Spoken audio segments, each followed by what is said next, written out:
আৰু বন্ধু বান্ধৱীসকল, আজি আপোনালোকৰ ওচৰলৈ লৈ আনিছোঁ এটি বৰ ধুনীয়া টপিকছ।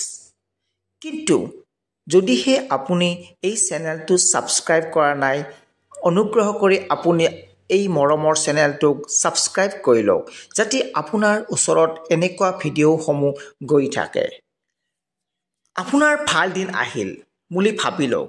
যদি আপুনি সপোনত মা লক্ষ্মীক দেখিছে, তেতিয়া দেখিব আপোনাৰ টকা পইচা অহাৰ ৰাস্তা আহিল।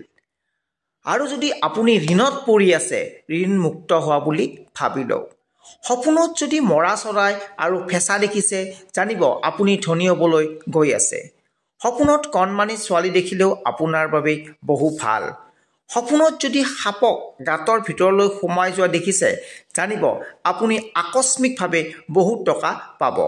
আৰু আপোনাক যদি কোনোবাই দিব আছিলে, বহু বছৰ ধৰি দিয়া নাই, তেওঁ আপোনাক আহি ঘূৰাই দিব।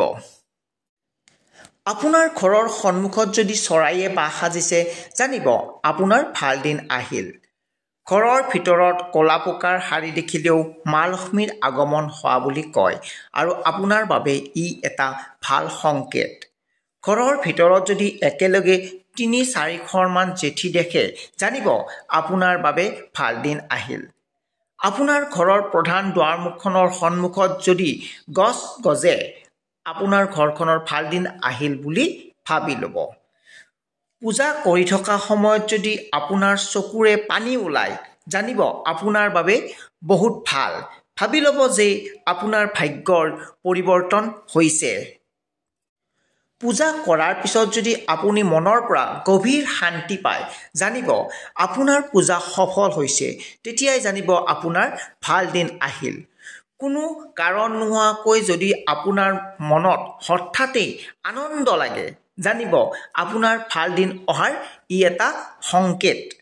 পূজা কৰি থকা সময়ত যদি আপুনি আগবঢ়োৱা ফুল বা ফুলৰ মালা হঠাৎ আপোনাৰ কাষত আহি পৰে, জানিব আপোনাৰ পূজা সফল হৈছে আৰু আপোনাৰ বাবে ই ভাল দিন লৈ আহিল বুলি ভাবিব। যদি ঘৰত ভাল ধুনীয়া গোন্ধ পায়, যেনে ধৰা সুগন্ধি ধূপ বা পাৰফিউমৰ দৰে, জানিব আপোনাৰ ঘৰত ঈশ্বৰৰ কৃপা পৰিছে, আপোনাৰ দুখ আঁতৰিল। শেষত আশা কৰোঁ আপুনি সুখত থাকক আৰু মা দেউতাকো সুখত ৰাখক। যদি আপুনি চেনেলটো ছাবস্ক্ৰাইব কৰা নাই, তেনেহ'লে ছাবস্ক্ৰাইব কৰি ল'ব। তেতিয়া আপোনাৰ ওচৰত এনেকুৱা ভিডিঅ' গৈ থাকিব। আপোনাৰ এটা লাইক আৰু কমেণ্টে চেনেলটোক যথেষ্ট উৎসাহ যোগাব। আপোনাৰ অনাগত দিনবোৰ শুভ হওক, তাৰেই কামনাৰেই ওম নমঃ শিৱায়।